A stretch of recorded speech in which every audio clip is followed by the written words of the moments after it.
I will suggest people attending to switch off their camera so we can concentrate on.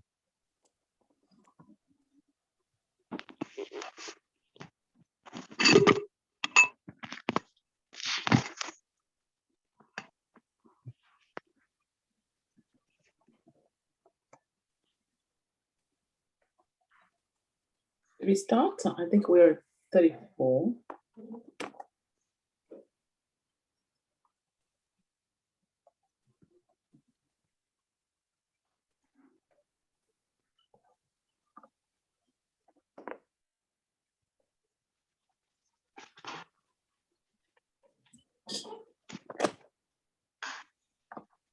So we start, and Tintin, you can let enter the people, and yes. if some people are with camera on, to suggest to switch off the camera. Okay. Yes, I will. Yeah. Well, bonjour. Good afternoon, everyone. So I'm very pleased to moderate this webinar about the situation in Burma. We are very lucky to get 5 speakers today. 3 from France and 2 from Myanmar, 2 members of the National Unity Government. So the topic that we decided to raise now is how to protecting human lives in times of human rights crisis in Myanmar.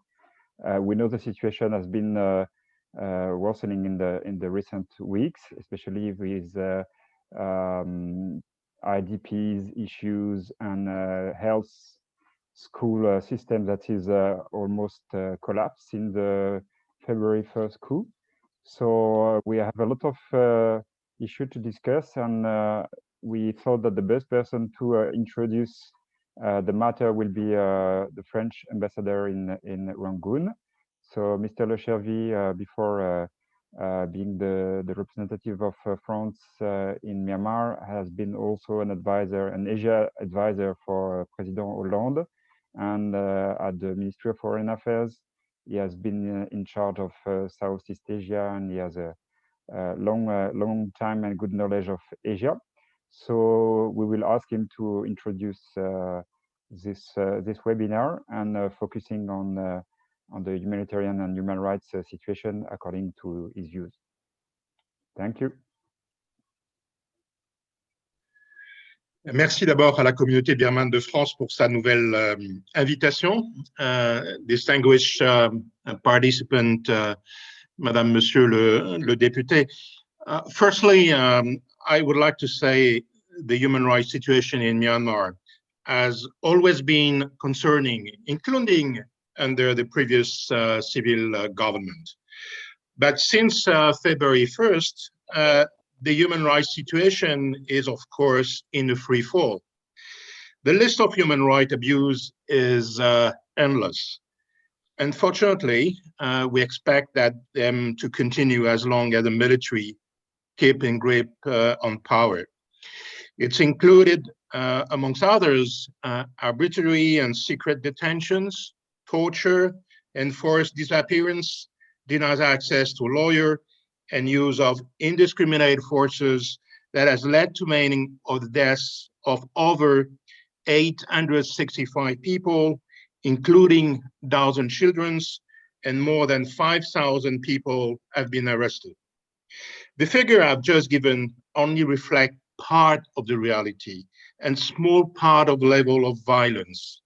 The total of dead and injured victims is much, much higher. In addition, let us not forget the numbers of displaced people. We are talking about more than 200,000.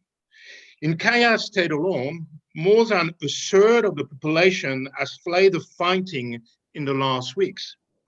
Among the hundreds of invisible victims that we would have to take into considerations are those of the collapse of the health care system.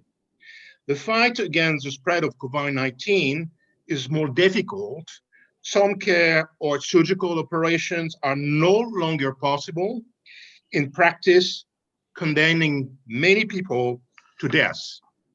When we talk about violence against people, we must not forget its psychological dimensions, not only on individuals, but also on society as a whole.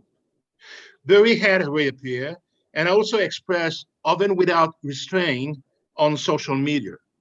Fear and anxiety are again deeply roots in the populations. The fear of the next day, or of no longer having a future, the fear of the others, and of the denunciation by informant, the famous Dalan, the appreciation of being in the wrong place at the wrong time. This, says reality, fracture, atomize Myanmar society in depth and maybe for a long, long time. The Myanmar will heal its open wound with a military coup for a long time.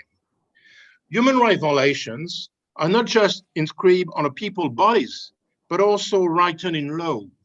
Since the beginning of the coup, the military-led regime also went about to rewrite a number of laws that are given de facto a pseudo-legal basis for which to continue to harass and imprison individuals or limit freedom of expressions, exchange, or movement. Given the current situation, what are we doing or try to do? We are fully aware that at the time today, we will work less in terms of the promotion of human rights, as we have done in the last 10 years, and more on protections of human rights by beyond the humanitarian context. Hence, we need to tell the fact and reaffirm our value, including the condemnations of the death penalty in any circumstance. To invalidate our political narrative, some political leaders or analysts accuse us of working on the basis of rumor and verify or even manipulate information. And I want to tell them that we are trying to work as rigorously as possible to document our claim and analysis. This approach is intellectually a necessity, but also a legal obligations. When we put, for example, an individual under European Union sanctions, his or her case has been very seriously documented. The information may be presented to a judge if necessary, and to any court of justice in a member state of the European Union.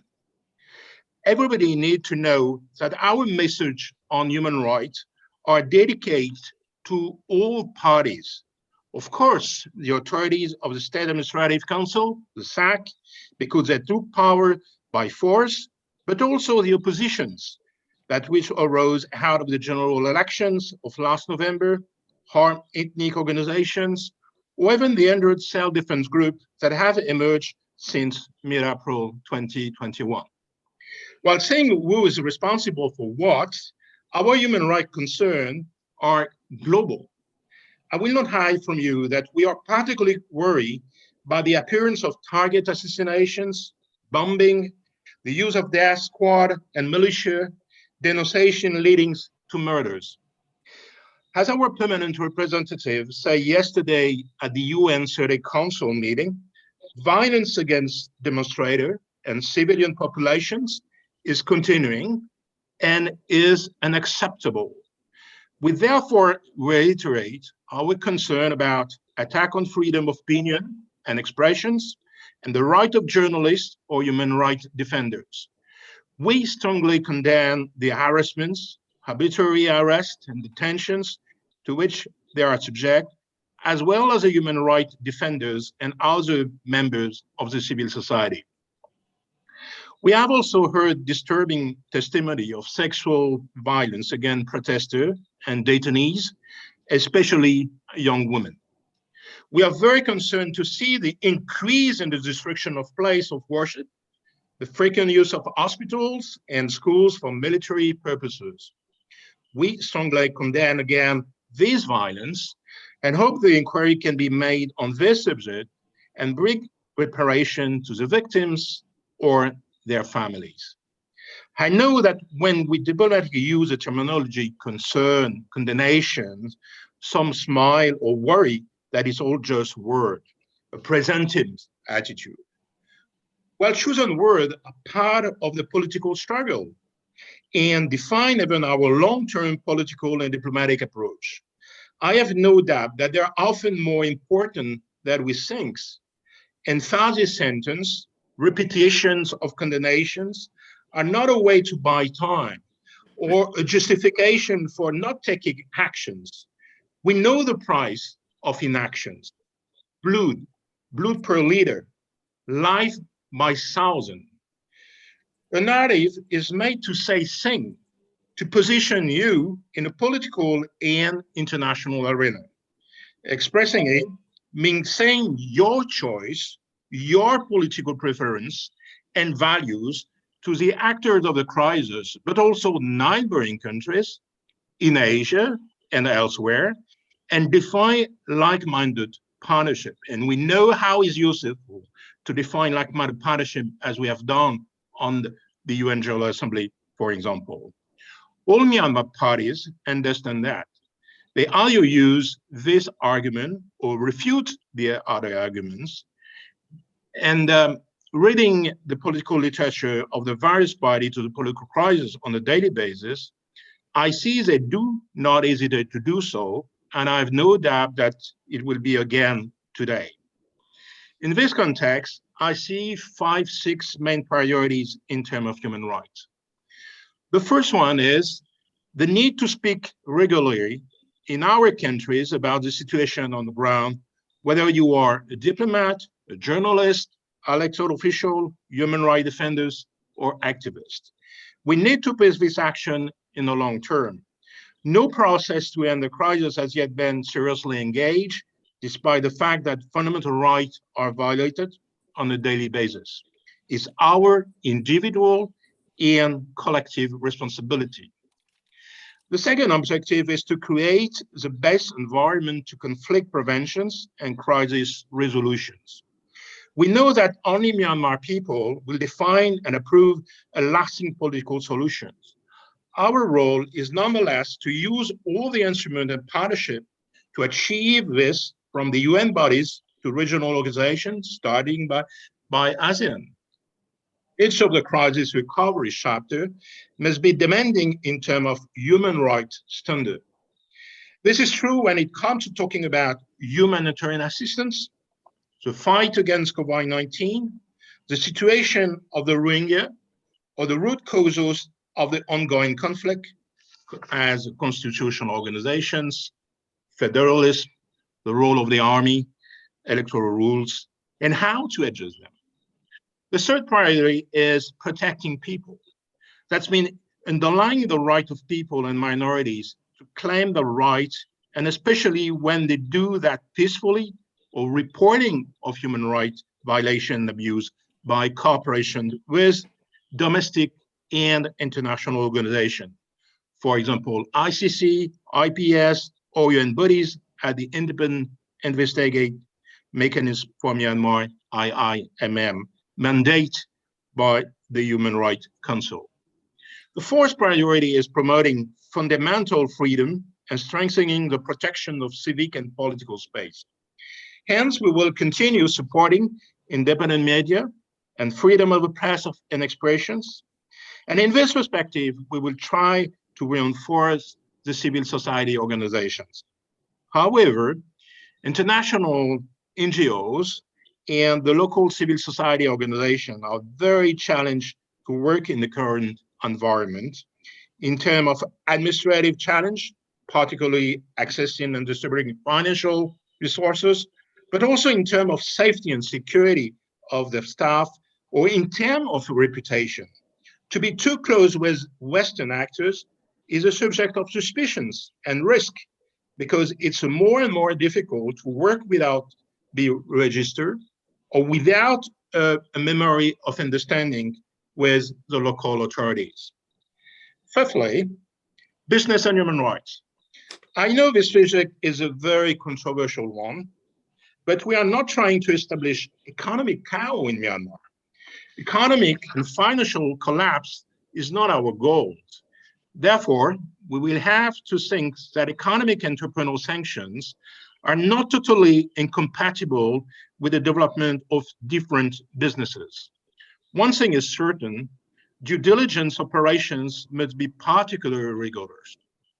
We must be very aware of the social consequence of the present political crisis, of a 9.58% recession that is said by the Asian Development Bank in 2021, and what this means in terms of increased poverty for many also.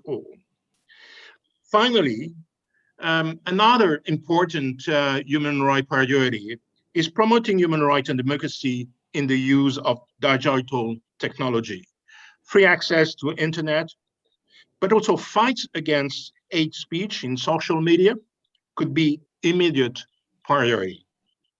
To conclude, we cannot forget today that human rights violations have a face, that of a woman, the state councillor, will once again celebrate her birthday, the 76th, deprived of her liberty.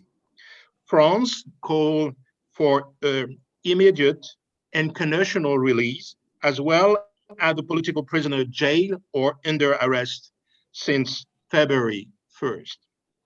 Thanks for your invitations. Thanks for your invitations, and asking you some indulgence for certain incomplete analysis, but in a so short time speaking is not so easy. Thanks again.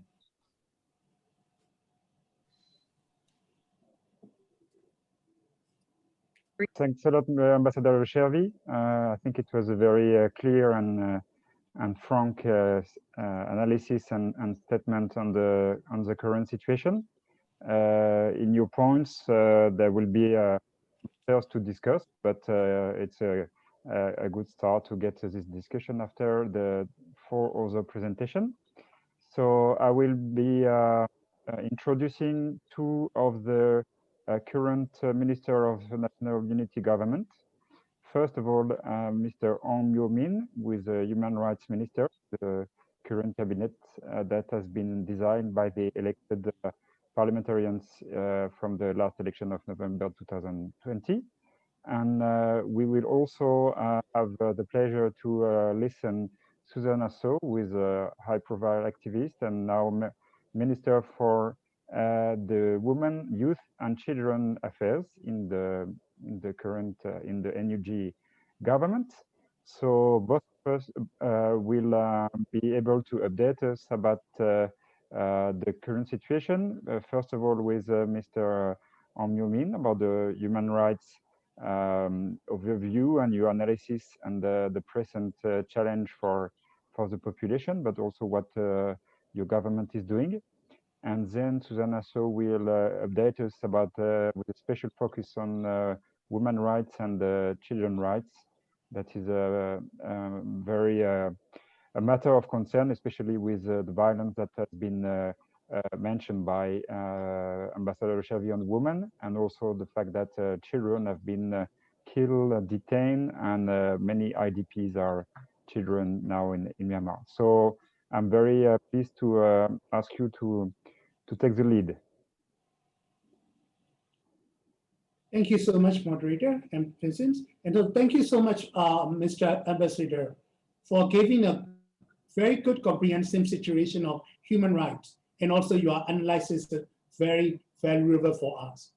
So my name is Aung Myo Min. I'm the Minister of Human Rights of the National Unity Government. So I totally agreed what you said on the human rights situation since February of this year. But human rights violation is not new, just came out or taken place only after the military coup.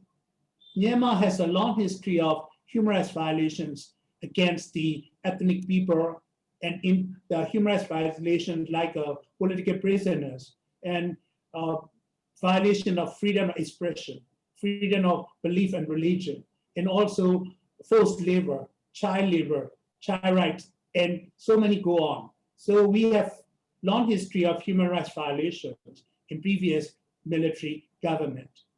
And we have a hope that human rights violation would be taking place is where we stopped, and during the NLD-led government, and we CSO tried to coordinate as much as we could to promote the human rights and to bring the justice back to the people.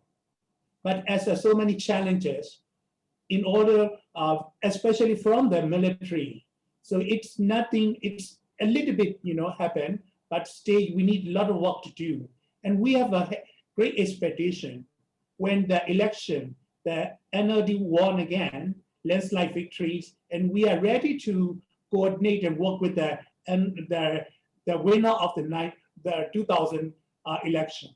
But all our hopes gone when military announced the coup in February.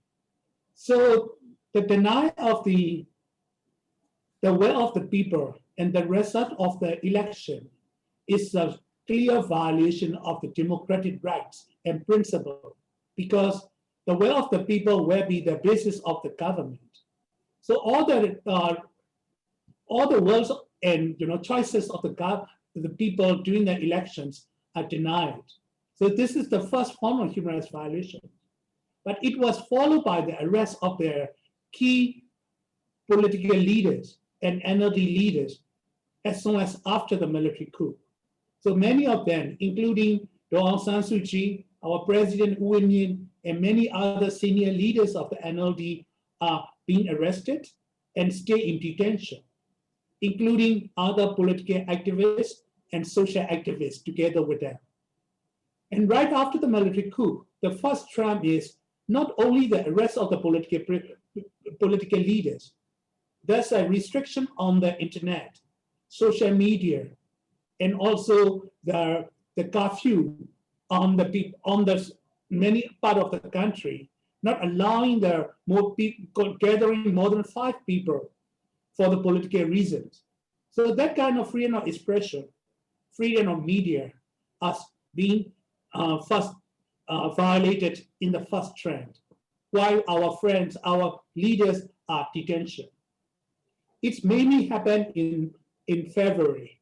During the month of February, the military start using that kind of first trend of expression, restriction on the freedom of expression and the internet use. In the second trend, mainly in March and April, military start using violence against the peaceful demonstrators on the street across the country, mainly in the big cities like Yangon and Mandalay, Molomyang, and other places.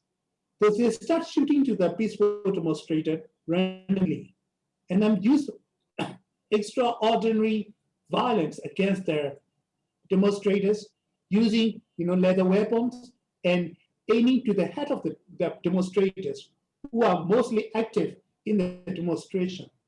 So that kind of killing and violence taking place across the country, mainly on the streets, including children, young people, and also many activists were killed on the street, and also not only on the street, they were killed when they are found hiding in their hideout places.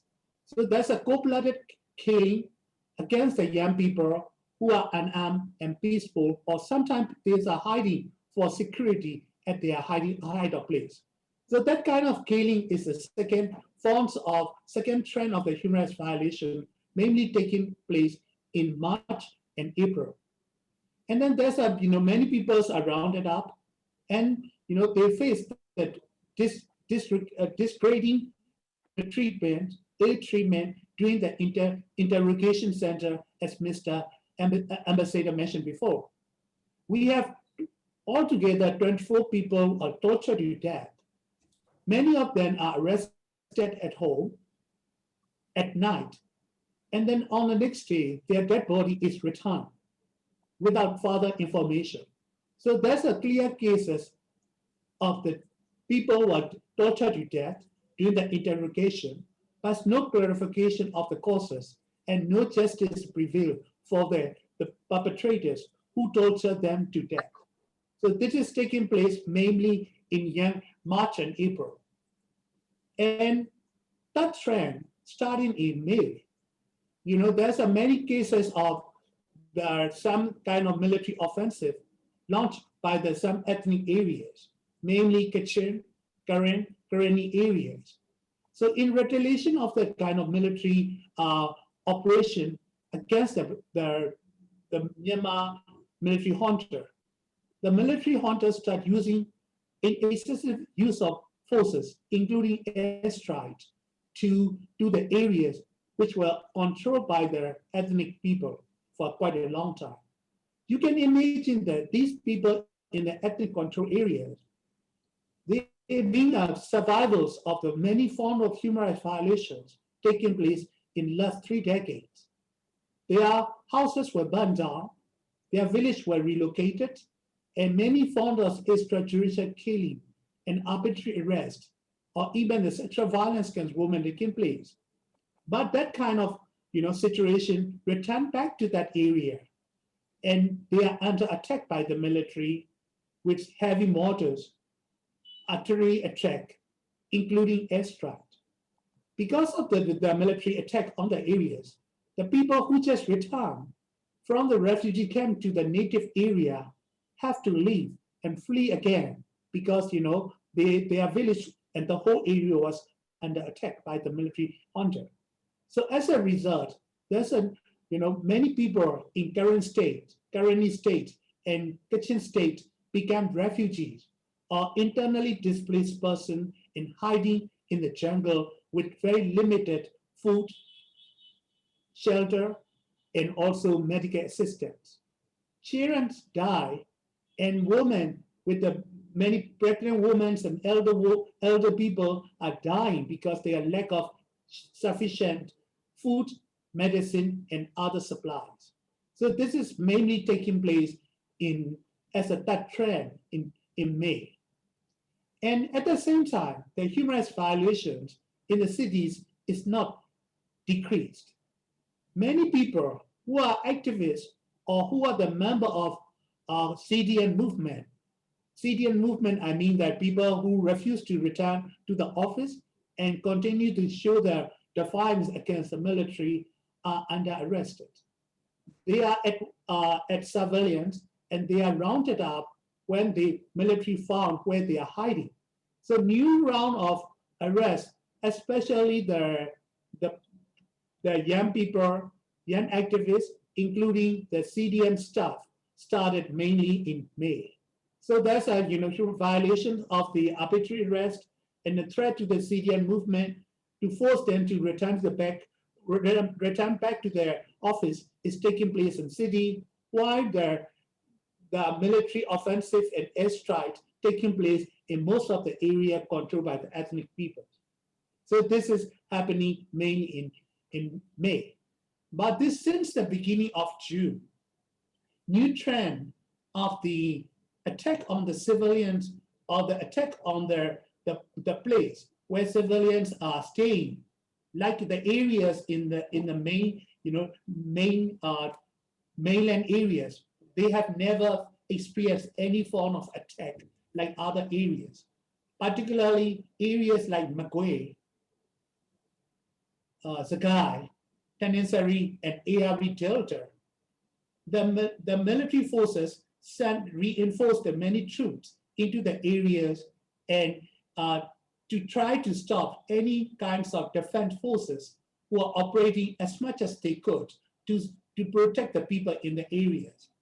So instead of aiming to the groups who stage some kind of defense activities, military targeted to the civilian areas, and they burned down many villages and houses without any reasons.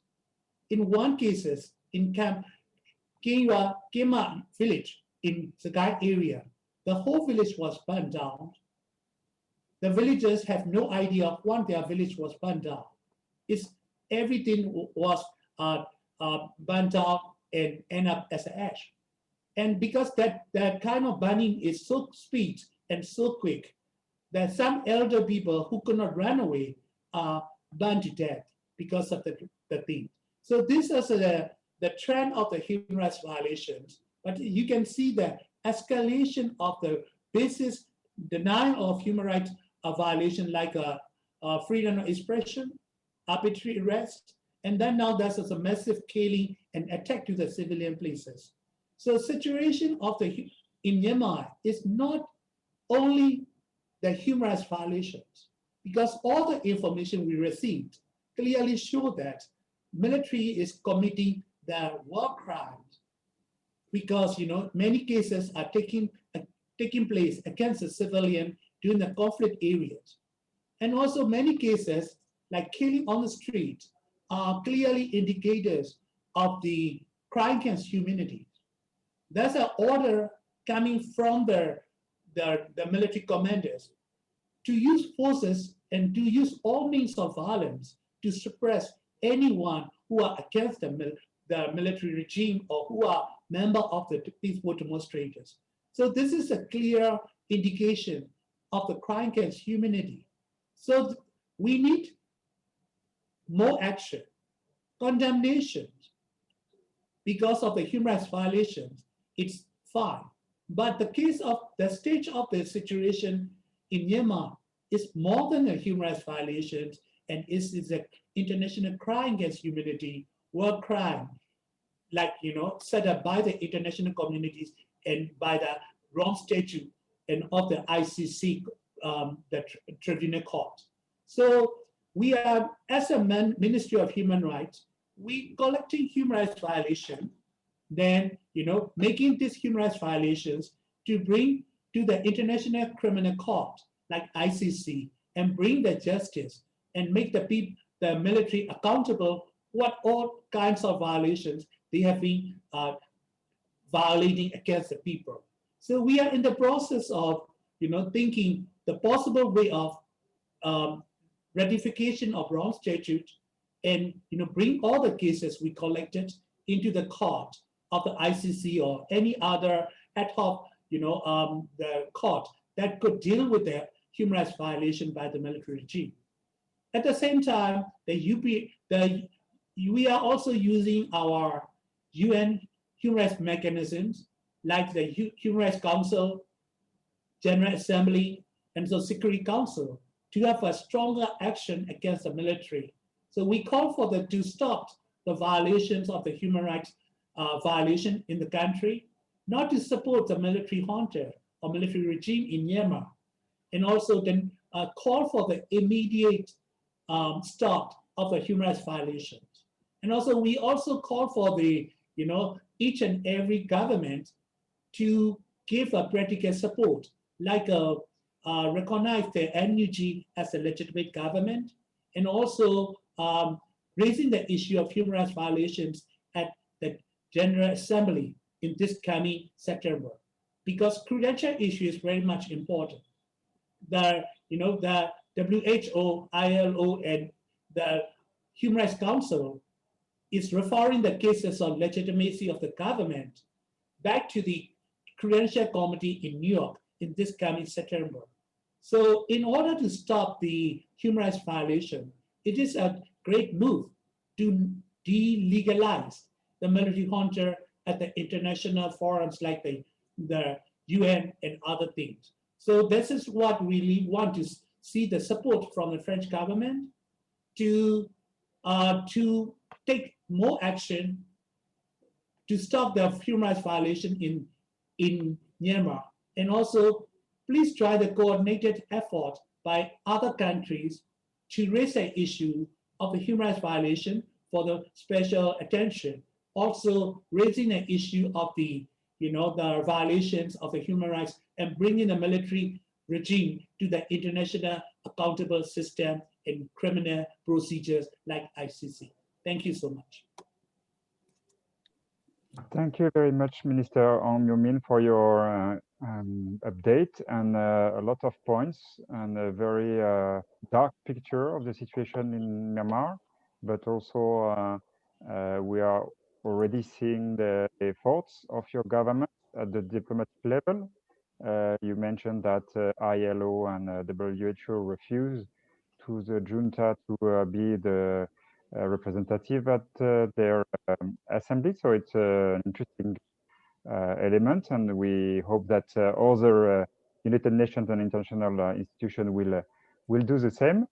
Before giving the floor to Cso about women and children rights, I want to thank Angèle and Mr. Nadeau, who are both member of the French Parliament, and they will talk to us in a few minutes after Cso intervention, and they have been both very active on the Burma issue. So thanks a lot. So please, Cso, you can give us updates that we are expecting that despite it's a very dark picture, we think it's important that our audience understand the challenges now for your government. Thank you. Thank you very much for inviting me to this event. And very nice to meet with Mr. Ambassador and our MP, French MP, and also our my fellow Minister of NUG, that we are talking the same issue in the same panel. So I'm Susanna. I'm the Minister of Women, Youth and Children Ministry of NUG. Before I take up this ministry, I was served in the Union Parliament for 5 years, from 2015 to 2020. And before that, I was the human rights and women rights activist.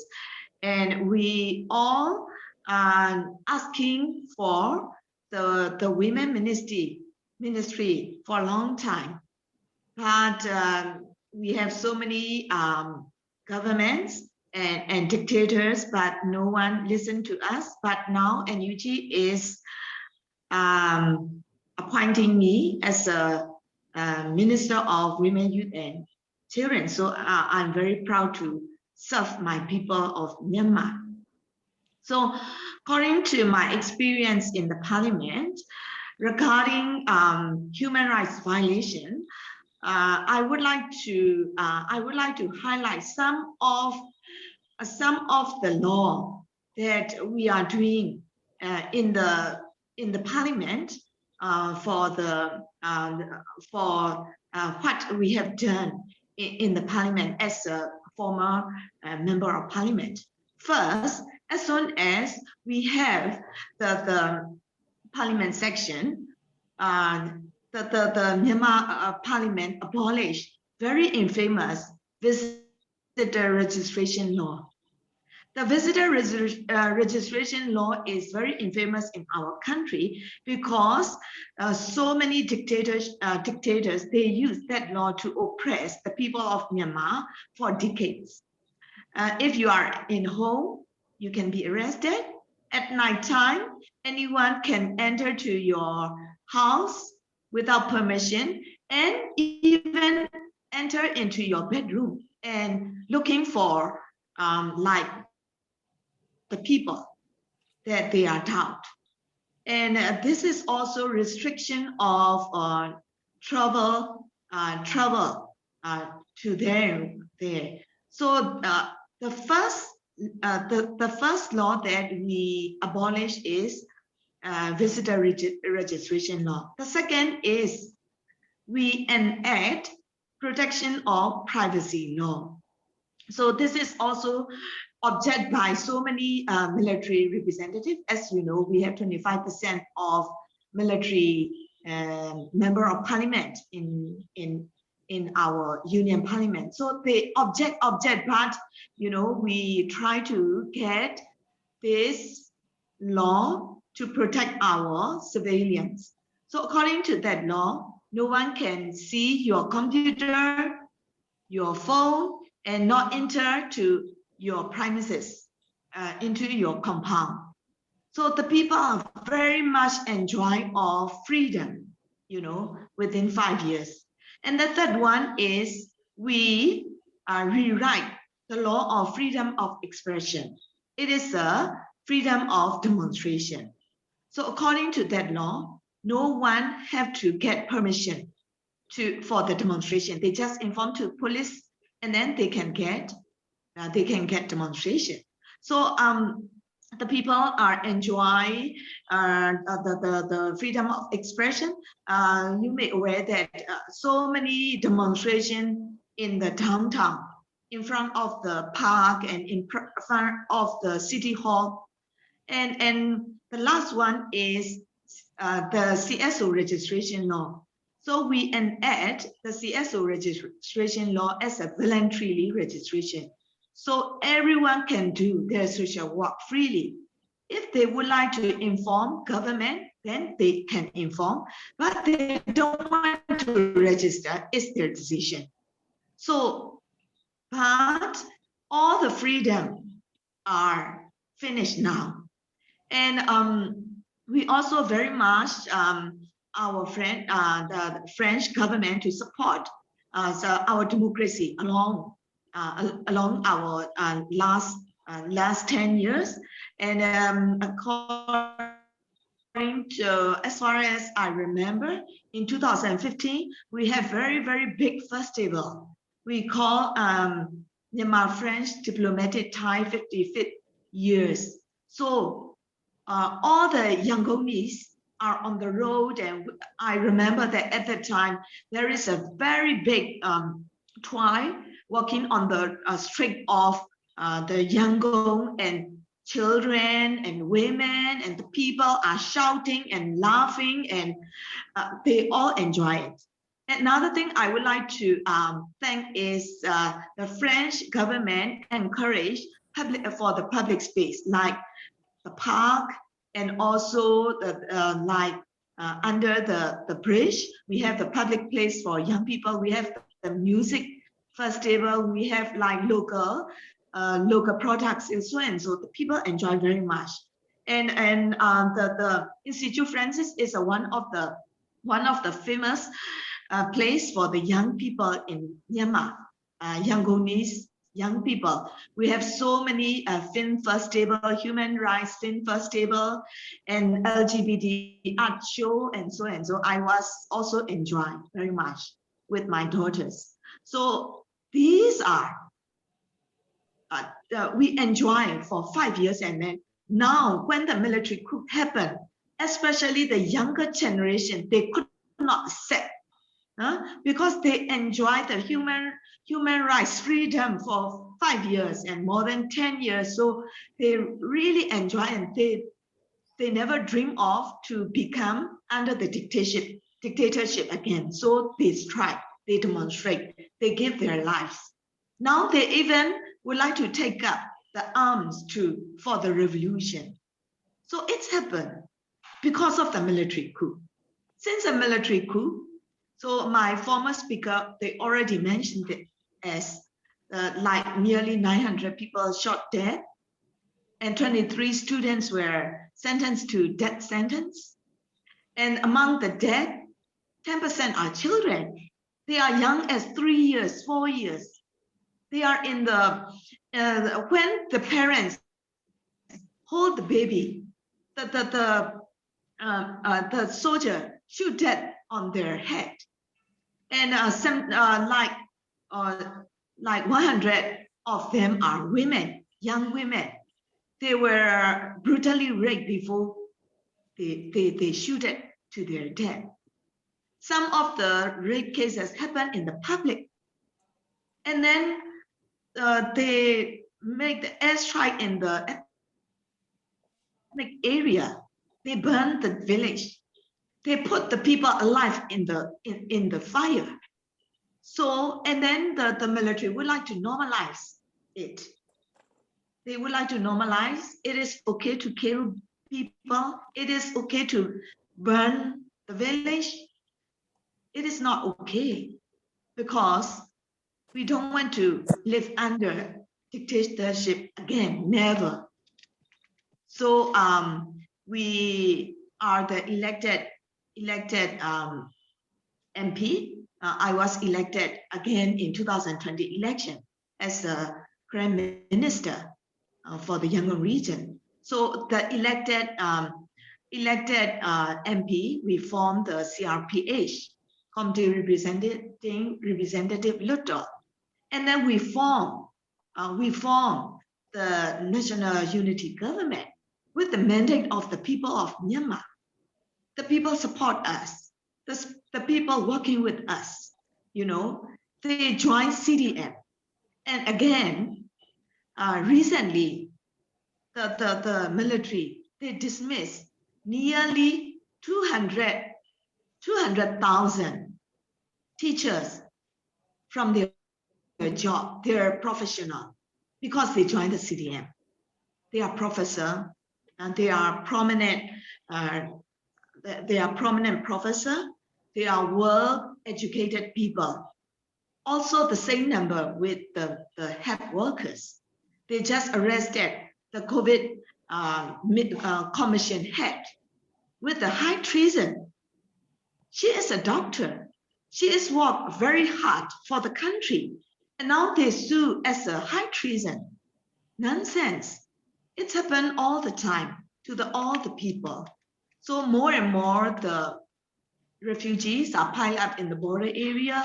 They're running under the rainy season in a very worrisome situation. There is no shelter. There is no food. There is no sanitation. So we're looking after one another. So as a Minister of Women, Youth and Children, we help as far as we can. We send out like maternity kits to the war area, to the Karenni, to Chin State, to the Karen State. And the CDM medical doctor also help us take care of the refugees. So we take care each other. So for the international community, please help us. Please do not burden us. Please hear our cry. Please hear our yearning for the freedom, because we are experiencing only young democracy and we enjoy very much. And we would like to be stay as a human dignity. We would like to be a good neighbor in ASEAN, in Asia Pacific. Because of the conflict, the military, they shoot with the heavy weapons, and then it's reached to Thailand. So the border situation is very much worrisome. So we would like to be good neighbors, and we would like to be the democracy country, strong democracy, and we would like to be the country without discrimination and unity. Now the people of Myanmar are very united. It's never happened before.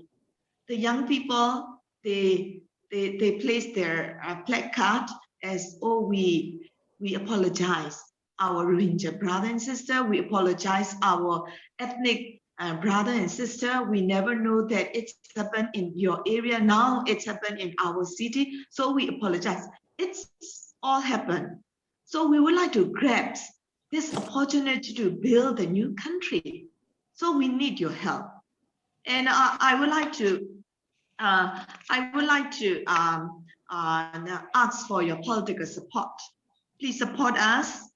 Keep our cause on the international agenda. The risk is the focus will, when despite the suffering continue in the ground. So we don't want to lose the hope.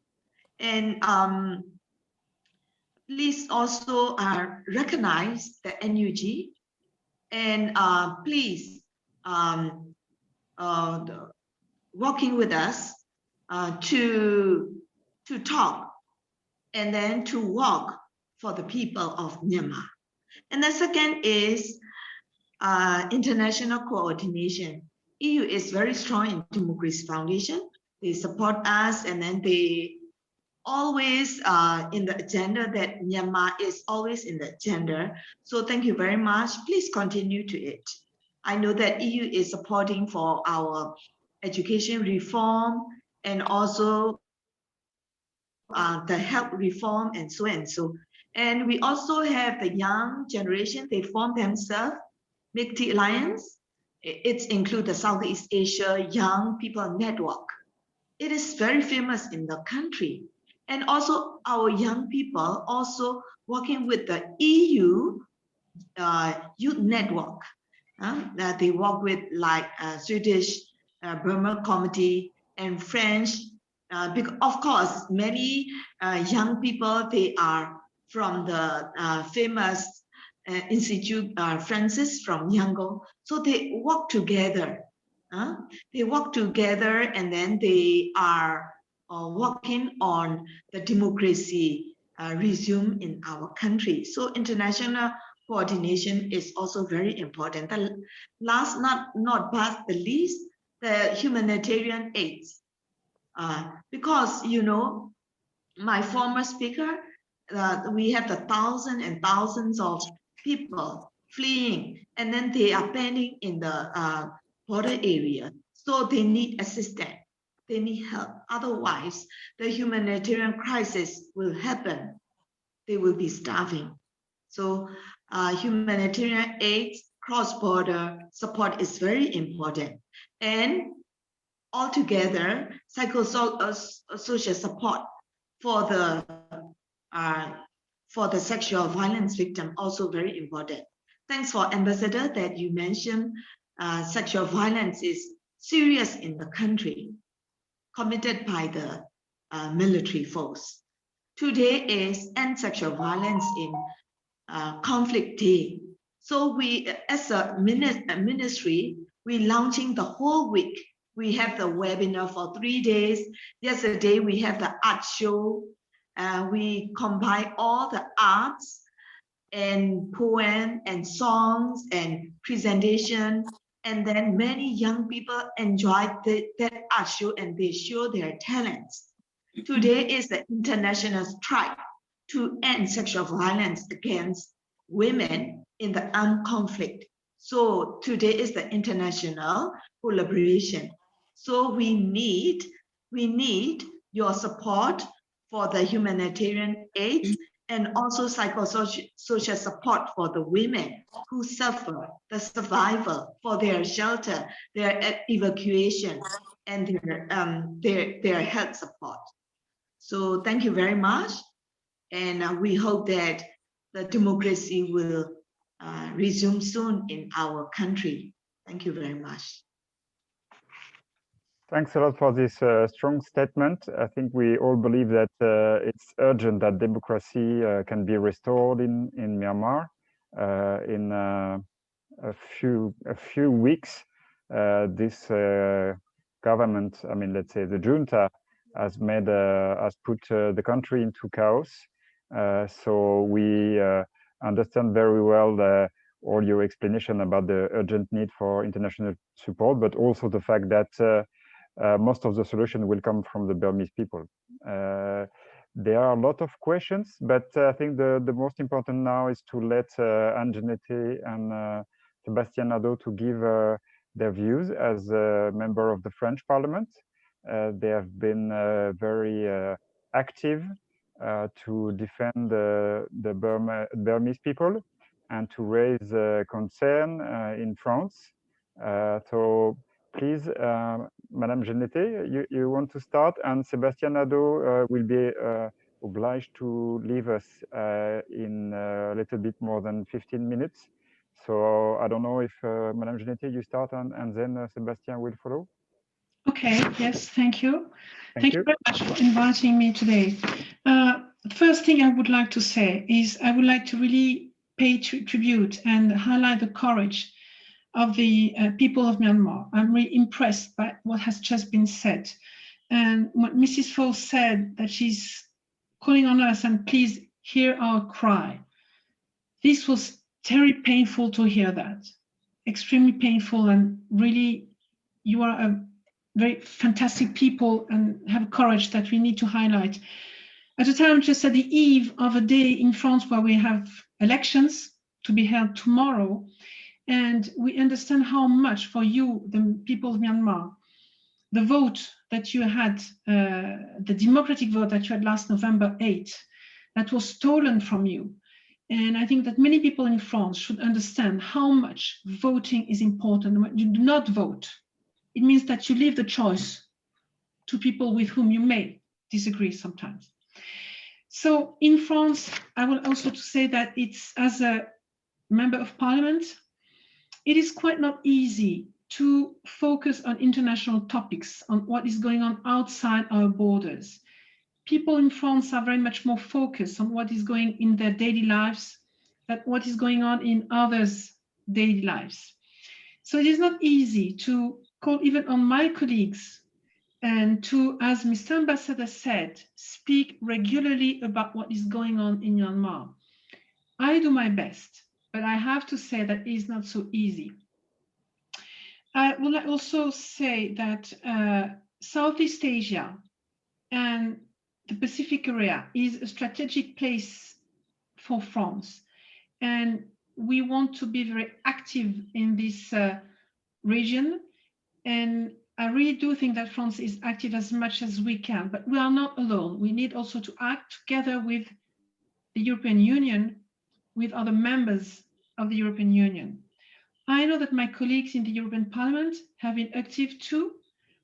Now, what is going on in the French Parliament? I have been, I wrote about, that was last May, end of May, a resolution in which first I condemn, we members of Parliament, I will have to say that we are a little less than 100 of us signing this resolution, condemning the coup, condemning the crimes perpetrated by the armed forces in Myanmar, expressing our full support to the people of Myanmar, calling on Burmese security forces to respect the results of the general election, to release all political prisoners and detainees, including the state councillor, Mrs. Aung San Suu Kyi, inviting France to act with its European Union partners, with ASEAN countries, with also the United Nations together to promote the democracy and the rule of law. Inviting also the French government to do its best to act and to defend how to put this, to defend also here the rule of law and the democracy. But I have to say something very important here. France recognizes the states, but not the governments. That makes a big difference that we have to keep in mind. Meaning that France recognizes the state of Myanmar, but cannot recognize as such the NUG. It doesn't mean that we cannot act, that we cannot speak about what is going on, that we cannot put our forces in defending the human rights, in helping the people of Myanmar to state or to draft a new democratic society. But we cannot recognize the NUG as such. We also want to express in my resolution the full support to humanitarian initiatives. And that would be my conclusions.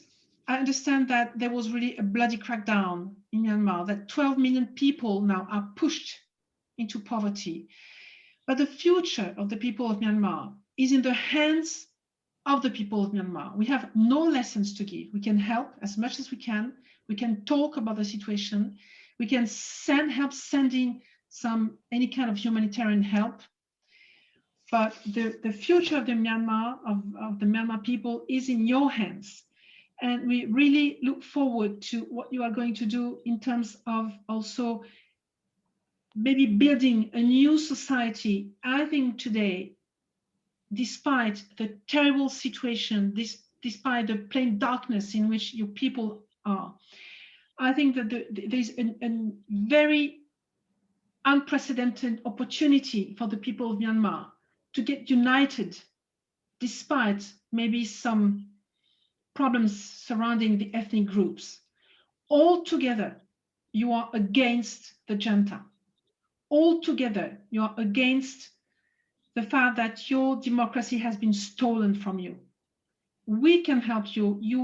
We always will be on your side to help you build a new society, a new maybe federation of Myanmar with all the ethnic groups, including Rohingyas, Karen, Kayin, Mon, Kaya, Rakhine, Chin, Shan, Kachin, and all of them. Thank you very much.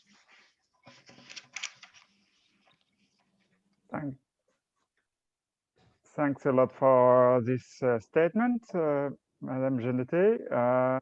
We will listen now Sébastien Nadeau, who is a member of parliament elected from southwest of France. And also to make a precision that Madame Genete, you are a member of the presidential party and sitting in the majority of the parliament. Thank you. Well, thank you. Thanks a lot for your invitation.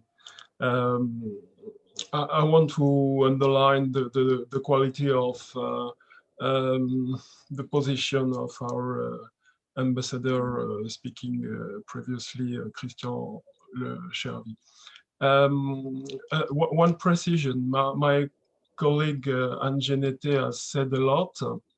You have to know my political group at the French National Assembly is not in the majority, but we support totally the position of Anne Genete, her colleagues, his colleagues, and the majority on this subject of human rights, freedom in Myanmar. My political group, the name is Liberties and Territories. Of course, we worried a lot about freedom and human rights, and not only since the coup of the 1st February, in fact, and particularly we are worrying about the situation of the Rohingyas and asking NUG particular attention to their difficulties. And also there is a very strong question for us, very important. It is a question of sexual violence in conflicts. And I heard before all these questions about this subject at the moment, and I think it is very important to find something to help. Well, I won't be long because I think the exchange is very important after. As an MP from France, I think because I read questions about what can do MPs in the discussions. And I think MPs from France, we can work on 3 levels of answers. First, of course, it is asking our government to be more and more active and have public relations with the NUG. But my colleagues explains perfectly well the situation. France does not recognize this something else as a state, and France won't never recognize NUG or other parties or other groups. It is not in our way to go to this sort of situation. So it is very important to know it is not because our government doesn't recognize the NUG, it is a problem. In fact, the question important is, I think, to have public relations with the government, the French government. So that's the first question, I think, very important. Second, the question also for France is to put in the media more and more this situation in Myanmar. Myanmar is so far from France. We have a lot of problems at the moment in France. And so a lot of French people are not aware of what is happening at the moment. So it is something we are trying to do. It's not easy. You have to know it's not easy to explain and to say what is happening at the moment in Myanmar, but we are trying, and I think Anne Genete is working very good on this subject, and I thank her on this question. And third point, I think we are in a moment with a lot of difficulties from international community. I saw a question on the discussions about what can do the G7, but I'm sorry to answer, it's very complicated to wait for something at the moment from United Nations. And so I think there is an opportunity to build an international coordination on this subject of dictatorship in Myanmar with other MPs all over the world. And I think it's a question you have to think the NUG to be, of course, the point of meeting of this question. But I think it's very important to make relationships between MPs from different countries on your subject. It is, I think, the best solution to try to do something at the moment regarding the United Nations. And of course, there is a lot of things in the end of Burmese people, but we both know that this question of international community is also very important.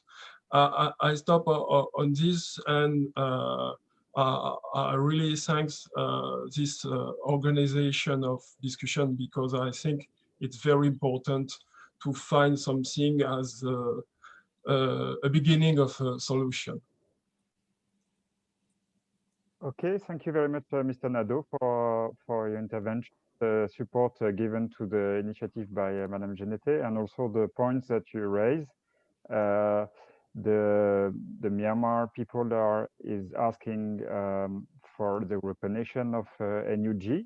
It's something that has been supported publicly, and a lot of tribunes, statements from the NUG.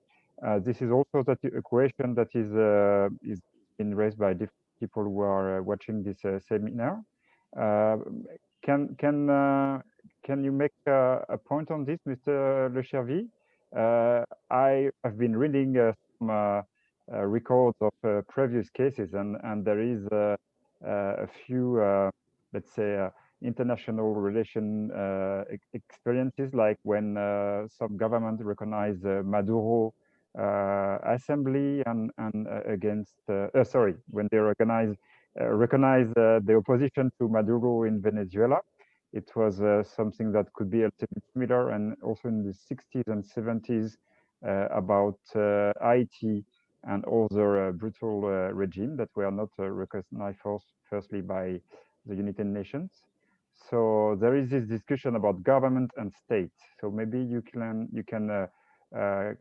clear this question with your experience on diplomatic issues, because now it's there is a huge struggle, let's say, in the diplomatic arenas between the SAC regime and the NUG.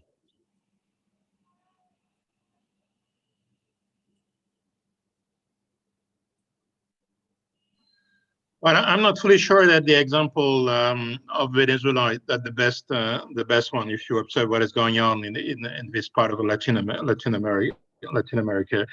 And it was said earlier on, I think there is three main question. The first one is the decision, the incoming decision of the UN General Assembly. You remember that what happens with WHO, with ILO, and this week it was not underlined by the press and many commentators. There is the same decision made in Rome at the FAO yearly meeting. And all of them underline that the final decision needs to be made by the UN General Assembly. I think that's it will be a key moment, and it was said by Aung Myo Win. And of course, I'm not in position to clarify this dimension. The second one is, yeah, it's true that our culture, diplomatic culture, is to recognize state and non-government, and that's what we are doing. And in the same time, we have a regular dialogue with a key actor of the CRPH and NUG, and today is one example of that.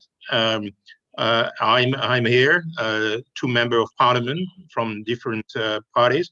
They are discussing with NUG face to face.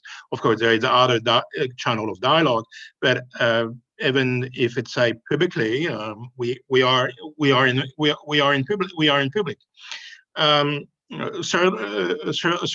Certainly, this kind of decision is a common decision between different states. We try to coordinate our regional policy, it was said by Madame Genete, with our EU partners, and of course this subject is discussed in the time being. But I can't say more than that. There are a lot of questions about the impact of the recent statement and votes at the UN General Assembly about the embargo at the G7. So I would like to get to ask Mr. Myamin from the NUG government what is expecting from the decisions of the international organization. There have been a lot of hope from in Myanmar about the support from outside. How you see these efforts in your struggle to get more attention from the international community?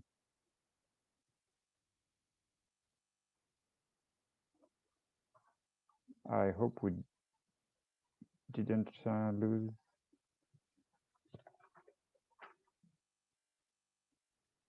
Myamin? Yeah. Did you listen to the question, or you have been cut off? Did you get the question? Hello? He was. Hello, Anis. He was disconnected. He lost. Yeah. No, Oh. I didn't get the question. I just logged in again. Okay.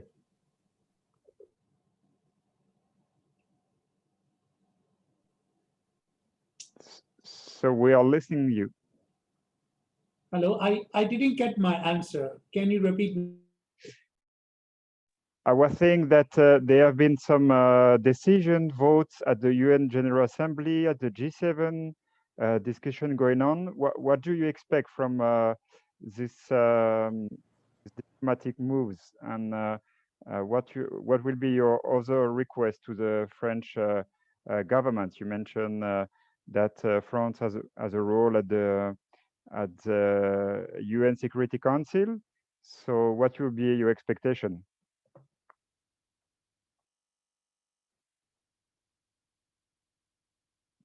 I feel that the minister has been disconnected again. Both of the ministers are talking from Myanmar or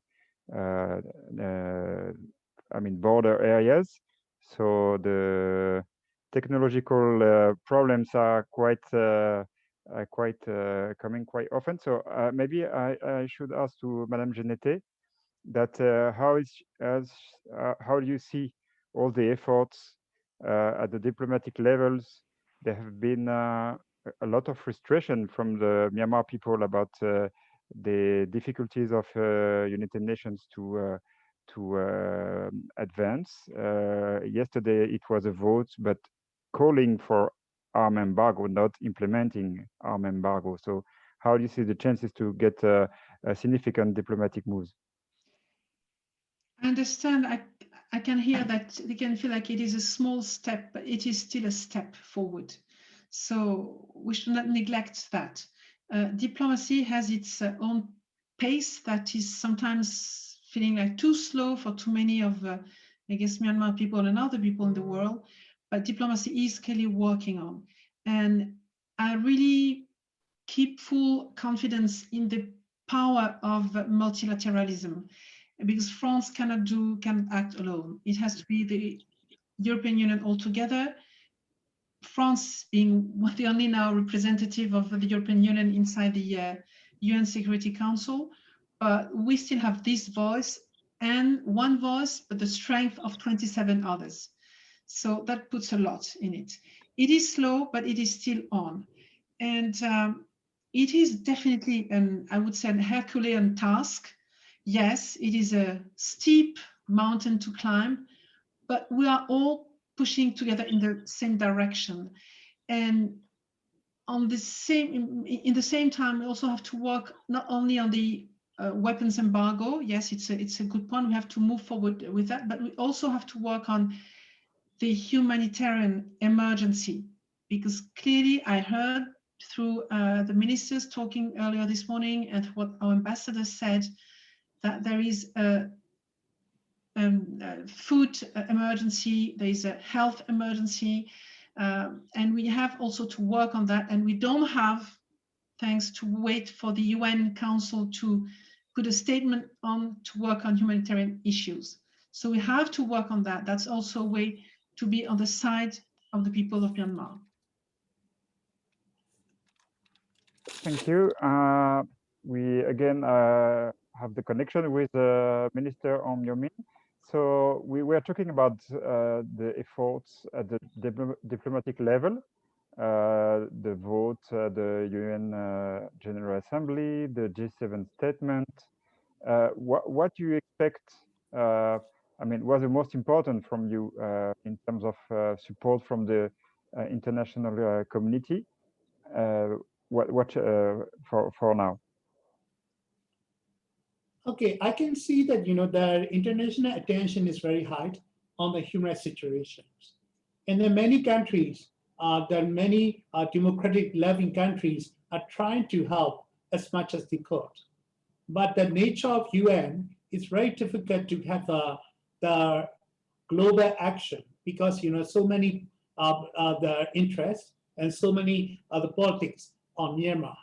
So the issue of Myanmar is always on the table, but difficult to get the concrete action as a UN. But some countries taking bilateral actions to stop the human rights violations and finding the solutions how to stop this kind of situation, make it better, and then to save the people from Myanmar and showing their kind of support to their movement. So I'm really glad, while we are waiting for the global action at the UN, that bilateral actions like individual support by the individual groups, it's all you can do it. So there, some countries, sometimes some countries take action like a selective sanctions, and also doing kind of selective sanction. I mean the military hunters and their families, and the top military hunters, and stop all their furniture and arms supplies to the military at the bilateral level. And then even though we cannot get the global action of all member states of the United Nations, but some countries, like-minded countries, can do the coordinated actions to support and to raise the issue of Myanmar and finding the better solution of the situation. So like the G7 is one of the examples is come through. There's a strong statement and also some action mentioned in the statements, but we need the action follow after the statements. So that is what we can push through to make it not only the political commitment, but the international or bilateral coordination actions is much needed. And also practical support, like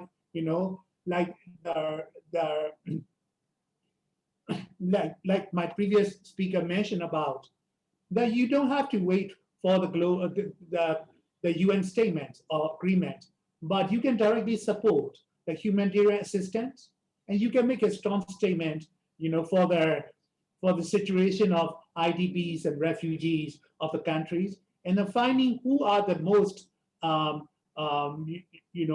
coordination role they can take it up to provide that kind of technical support, support for human rights defenders, and the direct support for some kind of humanitarian support. But you should make it clear that this is a political support, not to legitimize the military junta, but make sure that you support for the political humanitarian ground, and you monitor that kind of humanitarian assistance never get to the pocket of the military junta. So finding the right people, right ways of channel of support and safety, and safety of the people you are dealing with is much needed. So this kind of action can be taken place, and I really hope that even though there's a lot of challenge for the French government to give a recognition to the NUG, but you can give that kind of support and making that diplomatic support, and also all kinds of diplomatic assistance to make sure that this kind of direct support can be implemented. Thank you.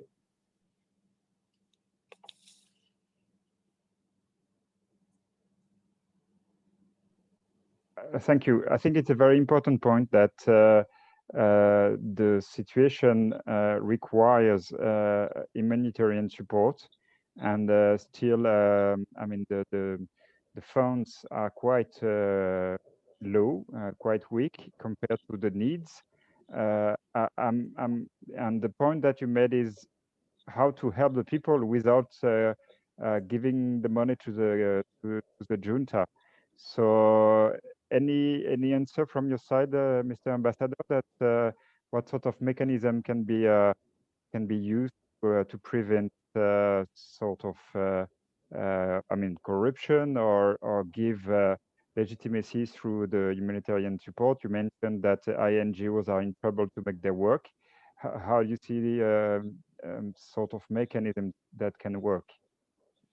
Thank you.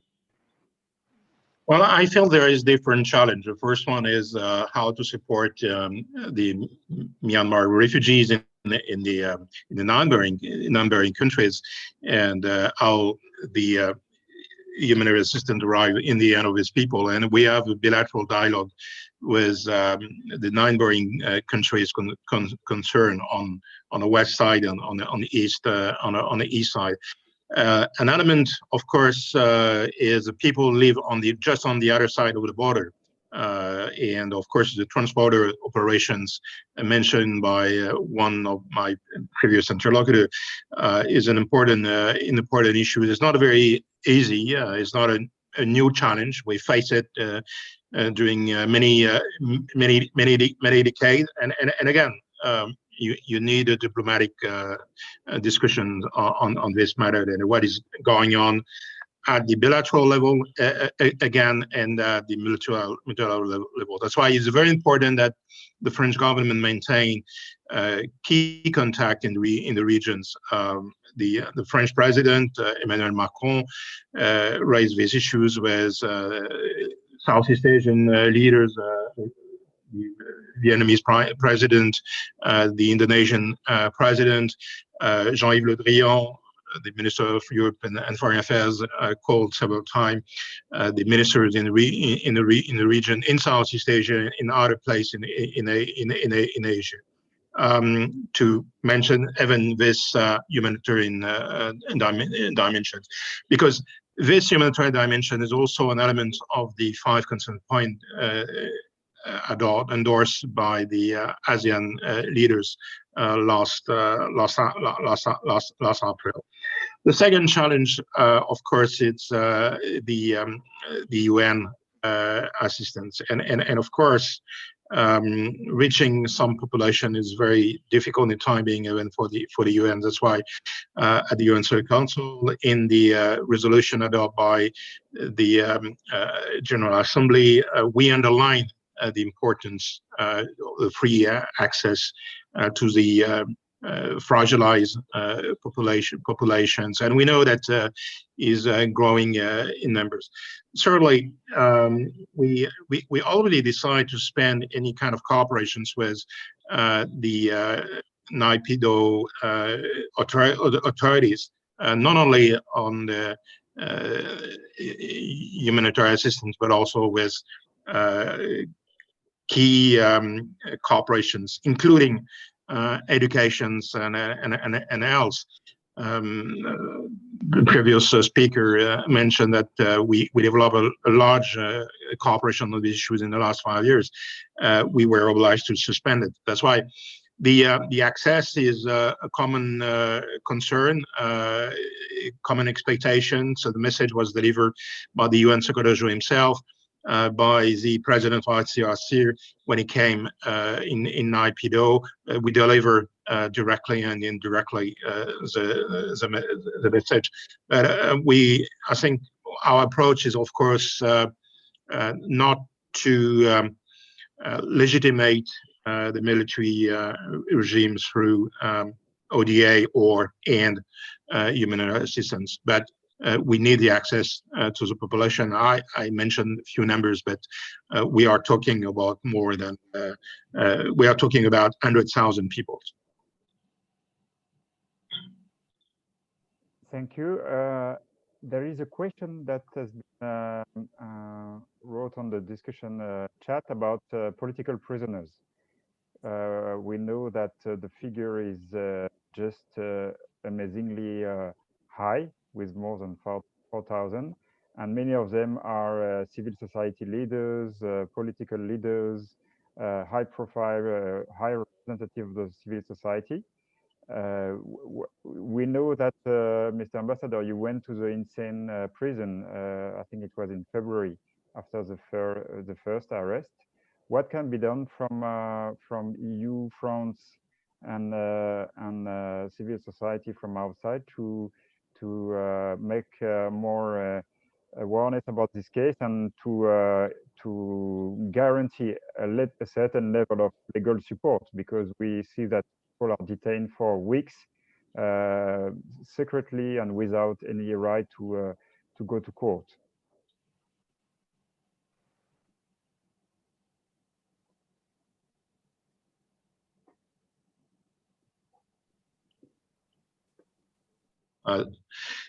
We need to remember there is an international organization with the mandate to be in charge of the prisoner, political prisoner and regular prisoner, is the RCRC. That's why it's very important that the family concerned reach the RCRC office in Yangon and in state and regions to deliver their concern to this organization. And we know that the message on these matters was delivered when Peter Morer came to Naypyidaw. That's absolutely crucial. Testimony is also important to others, UN bodies. I mentioned early on the IIMM. We need to remember that if the capacity to document major case, to prepare even justicial dynamics. That's why this two instruments need to be mobilized. We know that it's not enough. That's why we share information how to reach them and what kind of website, email you can use, phone call, by different social media. But we need to repeat all together, like many countries, this concern, and enlight time to time some specific concern when is necessary. Thank you. There are also questions about sanctions. Maybe I will ask to Aung Myo Min his views, and I don't know if Susan Aso is still with us. Sanctions have been asked by the NUG, by the TDM, and there are some controversy around sanctions. Are they really helping to make a rapid change in terms of politics, or there is a risk that it will target the poorest people in the country? So I don't know if they are still connected.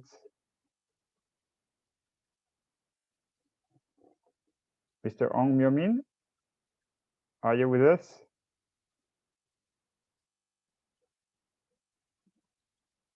Well, it's something that France can do, is to increase Wi-Fi and telecommunication support to the east border of Myanmar. Maybe we can ask you, Madame Genete, what do you think about sanctions, and what there is no best solution, but what is your views about that? And after I will ask Myanmar. It is clearly a difficult. Can I? Okay, Madame Genete is answering, and after I will give you the floor again. Okay, maybe she can speak first, because as the connection is not so good. Okay, I was asked. Did you hear the question? I was talking about sanctions. That your government and there have been a lot of hope from the people about sanctions that will target the SAC regime, especially their resources coming from oil and gas industry or gems or other businesses. And there are also controversies saying that it can target the poorest people of the country. What is your view, Minister Ong Myo Min? Oh, okay, thank you. I got it. Sorry, my connection is so bad here. So about it, and it is out of my control. Okay, sanction. Yeah, that's true. There's a big debate whether we should have a sanction or not. So we are calling for the targeted sanctions, mainly targeting the support that is making benefit of the military junta. So we're not calling for the total sanction that could affect to the other people. So the target sanction, like the list of the companies or list of the business farms that is owned or controlled by the military junta and their families. So these are the target sanction on that. And some of the foreign investment, which is making working inside the country, but paying a big impact or benefit towards the military junta and their systems. So this is what we call. But we also want to focus that other the support like ODA support and also some kind of direct support to reach out the people on the ground, and that can help the people not suffering a lot under the situation. We don't call that it should be stopped or sanctioned. So I want to make it clear, selective sanctions directly target to the militaries and their family members who control many of their economics and making their own benefit and supporting the military institution. I'd like to clarify that. Okay, and let me ask the question around, it was put in the chat about the mode, the state structure that is running the partnership around oil and gas. And as you know, the French company Total has been under scrutiny by TSOs and media around the role and the fact that they have been they were one of the main financial contributor to the state in Myanmar. How do you see this issue, and are you calling for direct sanction on mode? Yes. First, the Total company make a kind of gesture of suspending the dividend payment to the MOGE, but it is only the 10% of the income. It is not. It's just a very superficial, and also only just a gesture that they stop that kind of support to the military. But how about the other, a big money?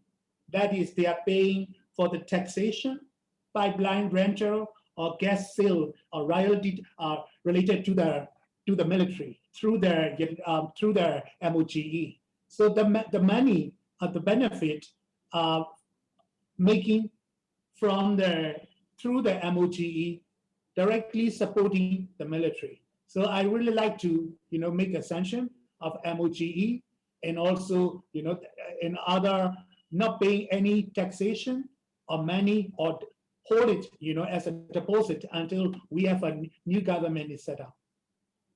Okay. Thank you for this clarification. Madame Genete, about the sanctions. Yes, the problem with regarding France, I see two things, 2 points. First, my understanding is that the military junta has very few assets based in France. So France as such, about the sanctions, we can ask or request for sanctions. We have to admit that there's little that can be done by France alone. It has to be, again, something done by where the assets of the junta are. And I'm thinking about some European countries, such as the United Kingdom, but also in Asia. I know that many of the assets are based in Singapore. Singapore is is my home base. So I wonder what are Asian countries doing in also implementing some selected sanctions against the military junta. I have seen, when you are in Singapore, that many of the junta's families do live in Singapore. They are getting healthcare in Singapore. There are many of their assets in Singapore. So I'm wondering, what is Singapore clearly doing, helping putting on some sanctions, selected sanctions against the junta. Regarding the French company Total, my understanding is also that Total is producing some of the gas that is needed to provide some power to the Myanmar people. So if Total was to stop its power plants in Myanmar, would that not be having an impact on the daily lives, which is already very hard, of the Myanmar people? So that's one of my questions. Now it has been said also, and don't know where we are now clearly, that some of the income that Total is getting, or some of the the taxes that Total has to pay to the actually, Total has to pay some money to the Myanmar government. Unfortunately, the government is held by the military today, but prior to the coup, it was given to the government, not to the military. So here, how can Total, maybe it was there was the idea at some point, I don't know what it is now, that this money could be in an account somewhere and just given later on to the government, the day that the government is going back to democracy, so as to make sure that the money is not given to these taxes, not given to the junta. I hope that something is done on that way. I think that could be a good idea, but again, I think that Total cannot stop its activities as such in Myanmar. I worry about the fact that it could threaten much more and have an impact on the people of Myanmar and not really on the junta. And we want to have sanctions and to have an impact on the junta, not on the people of Myanmar. Thank you. It's another question that was in the chat, that France is now the only European EU country in the UN Security Council. And there is a role to play and to be the voice of all the European Union, especially faced to countries like Russia and China that have been quite, directly supporting or indirectly supporting the junta. Mr. Le Chavy, there will be this assembly in September, and maybe new resolution about Myanmar. How you see the chances to get a positive attitude or a less negative attitude by China and Russia on the Burmese issue?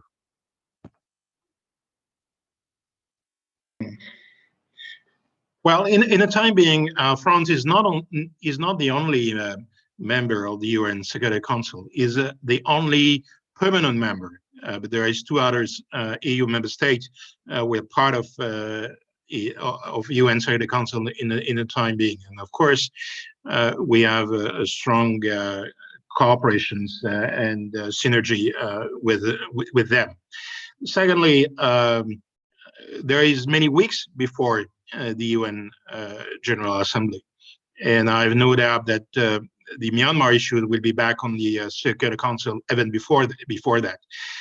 If we observe the last 4 months, on the monthly basis, there is discussion at the UN Security Council on Myanmar, and that's is underlying the importance of these issues.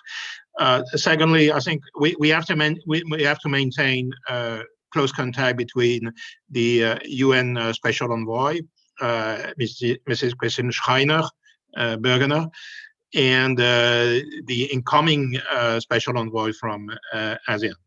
We already say that it's important that ASEAN will be part of this political dialogue.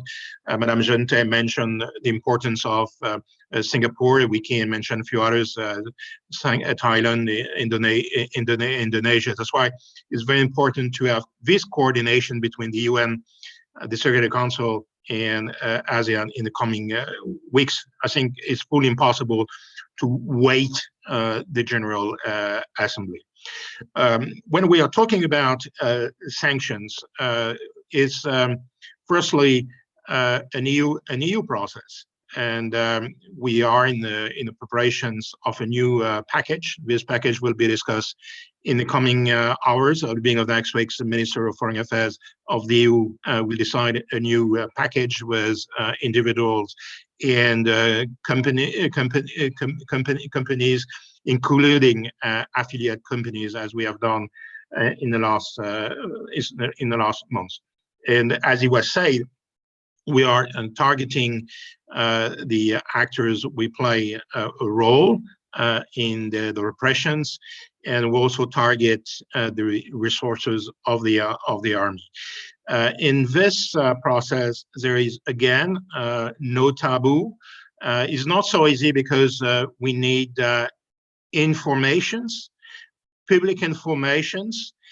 We need to document each decisions, each case, individual or even companies, and it's not so easy. Just a line in an article is not enough. We need evidence to show, if it's necessary, and I say to the judge in any court of the EU. And in this dynamic, there is no sector excluded. And we are talking on these issues with our key partners, like-minded, the US, UK, other, of course, EU member state, but also with Asia. At the same time, we need to remember that sanction is not enough. We need also a political process, as we try to do in parallel.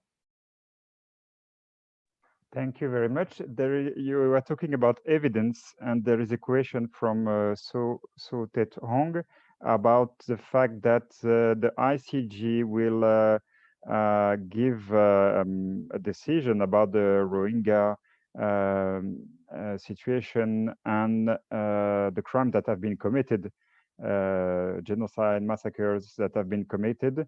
What you think will be the impact on the military junta and in general for the political scenario? I would like to ask the question to Mr. Le Chavy and then to one of the minister of the NUG, because it has been a very important issue within the NUG about the stand on the Rohingya. And I heard him saying that they were brothers and sisters, but it's still a matter of discussion. Can we get one of the Mr. Omyomin or Susanna So? Do you hear us? Are you with us? Can you answer this question about ICJ? Thank you. Yes, I think for the ICJ, Mr. Aumyomi is more familiar than me, and because he is working very closely. But I will talk a little bit. For the ICJ, we support the process, and we will collaborate it. And then if we can attend physically in the ICJ, we are happy to collaborate. And we are working closely with IIMM, with the UN mechanism to support and to provide the information of the human rights violation, and also across these cases before the coup and after the coup. So like ministry, like Human Rights Ministry, and like my ministry, Women, Youth and Children Ministry, and foreign ministry, we are working together to can hold this pen to fight together for the military junta. Yes, thank you. Thank you. I don't know if Minister Omyomin, you are with us, because I wanted to ask you, Susanna. So can you tell us exactly what is the position of NUG on Rohingya, and how you will make sure that what happened, I mean, all the crimes committed will be go under justice, and how you can restore confidence and fraternity against with the Rohingya people? Yes, we already issued a statement of NUG regarding the policy on the Rohingya issue. It is very clear that we will respect the human rights. We would like to work with the Rohingya community for the country building, and also we also would like to do whatever we need to for the reconciliation, like 1982 citizenship law for the abolish, and so and so. So we'll go step by step, and we recently meet with so many groups of like Muslim community, and also Rohingya community and Rohingya women group. So we have the consultation with the stakeholders, and we also have to respect the Rakhine community, and so we also are meeting with the Rakhine community and other ethnic groups in the Rakhine state, because without a Rakhine community, we could not solve the problem. Like without Rohingya, without Rakhine, we could not solve the problem. So we are working closely with the different stakeholder and different communities. So for the sure that we don't want this happen again to anyone, including Rohingya community, like ethnic cleansing. We don't accept it, and we would like to respect them as a with the human rights, like Human Rights Foundation principles. So this is the stand that we just issued a statement for them, for the Rohingya community. Thank you very much. Thank you. Madame Genete, it was mentioned by a lot of MPs and French decision makers and politicians that the statement of the NUG about Rohingya was important, because it was there was a lot of debate and fear that the position of some NLD members, leaders, will have a negative impact on what can be done in terms of unity. Yes, as I mentioned earlier, today is in this darkness, in this terrible situation where Myanmar is now, it is actually a very positive opportunity for the people of Myanmar to get united all together, despite the different ethnic groups, including the Rohingyas. They have to be included in this destiny of the Myanmar people. I was a little bit concerned about what was said in a previous meeting, because I know that some of the Rohingya people were born, for the youngest one, outside of Myanmar. That is my first point in Bangladesh.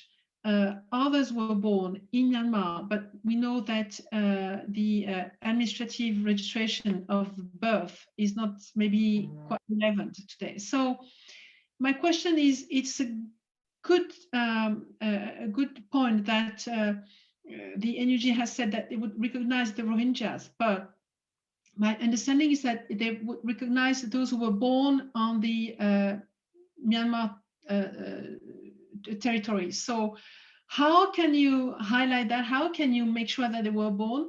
And why can you not recognize all those that were just deportees on the Bangladesh border because of what has happened a few years back?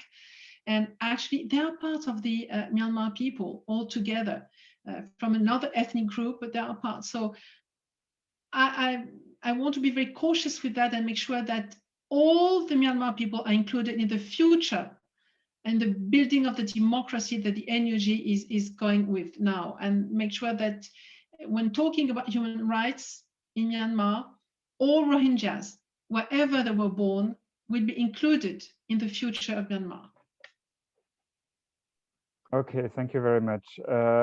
We are just about to finish this webinar. It's just 5 minutes before we will stop. So I will ask each of the speakers to try to summarize in a few sentences how you see the situation now, and how France can make an important contribution to resolve this crisis that is affecting, let's say, all the population of Myanmar.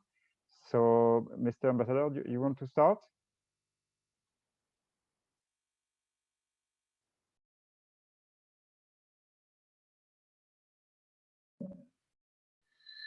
My message will be very simple. I think see you soon, in the sense that we know that we are facing a long-term crisis, and the mobilization is an important element to build an inclusive political solutions, an inclusive mediations process.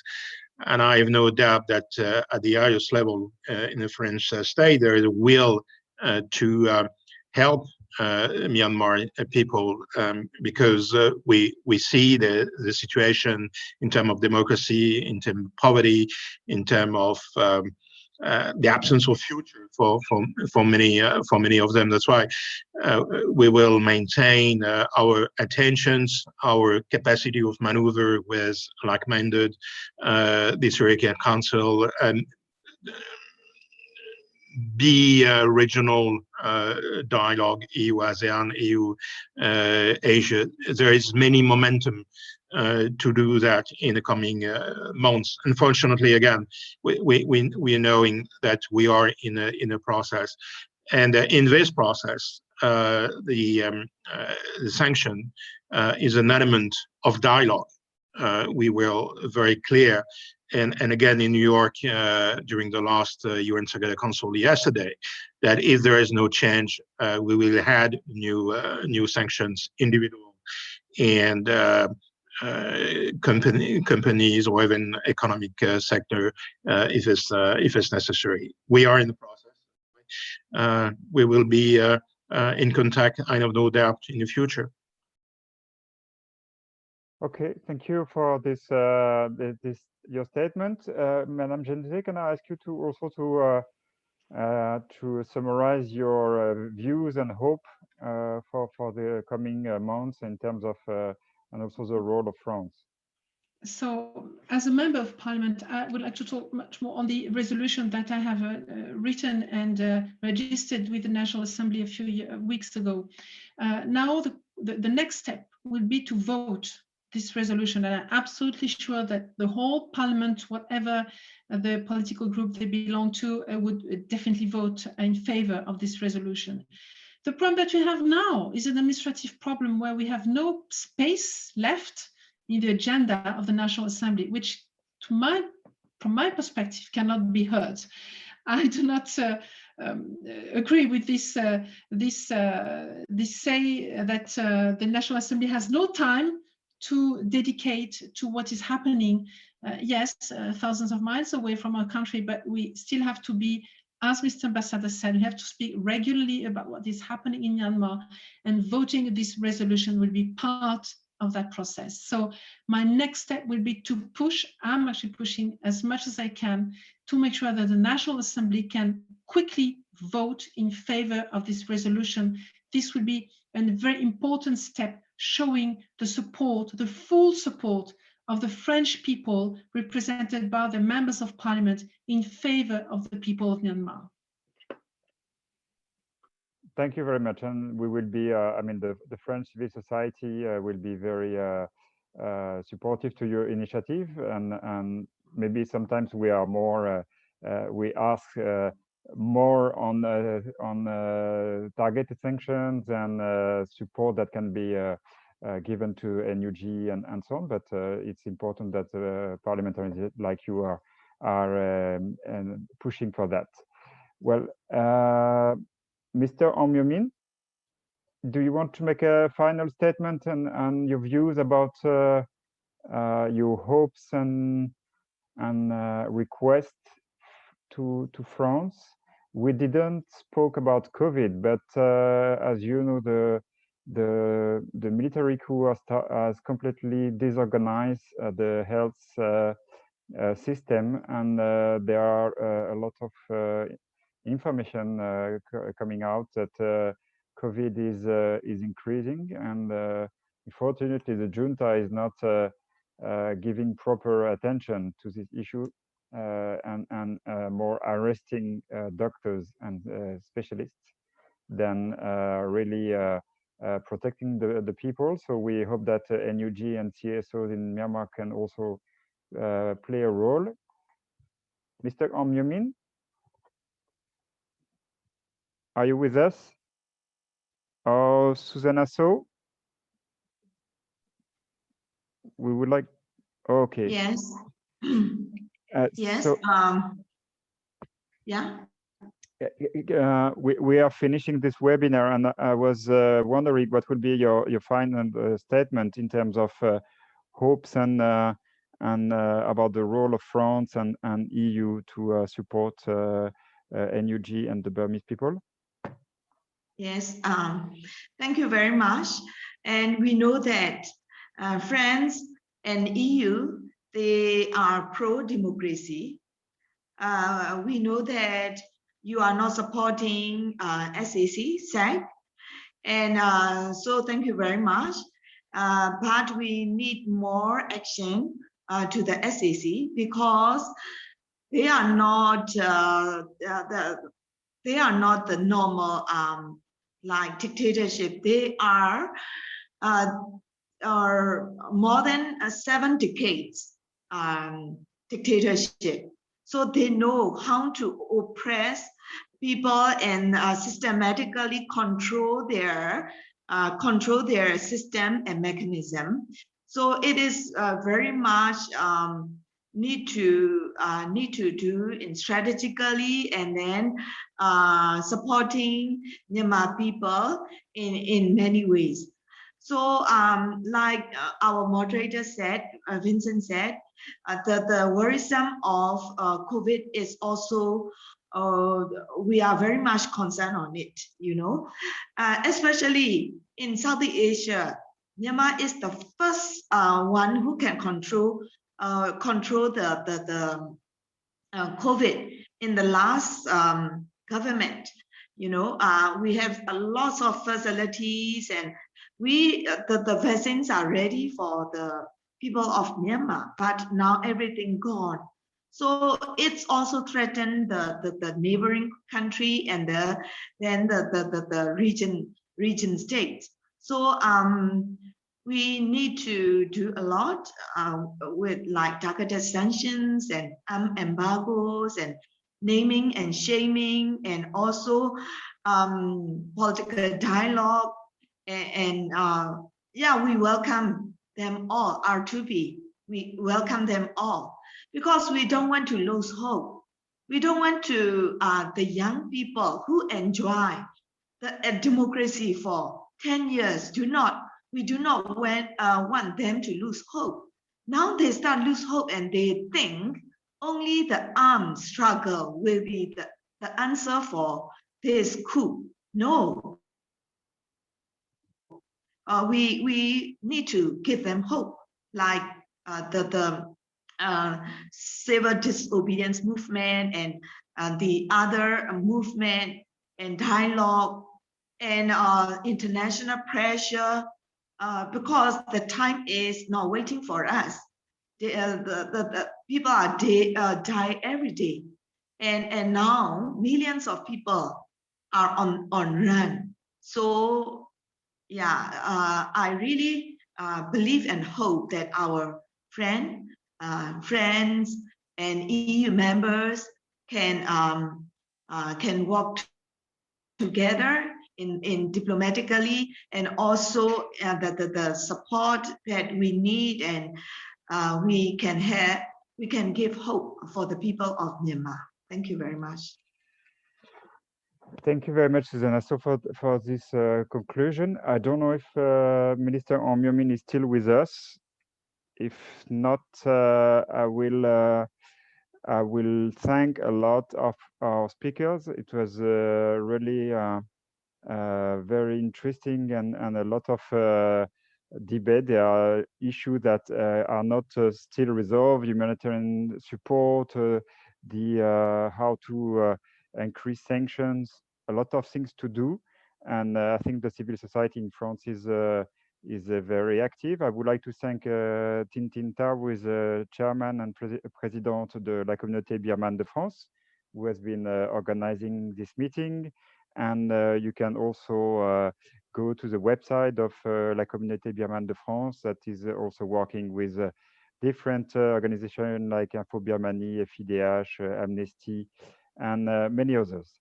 So I propose to the people who still have a few minutes, I will let our speakers to go back to their normal activities for a Saturday, and remind that Mr. Loshavi was from Rangoon, and Susanna So and Minister Myo Min from Myanmar, or let's say border areas, and Madame Genote, you were from Paris, or Paris, okay. For the people who have 5 minutes more, we will launch a short video that has been done by NUG about the human rights situation. So thank you, dear speakers, and have a nice weekend.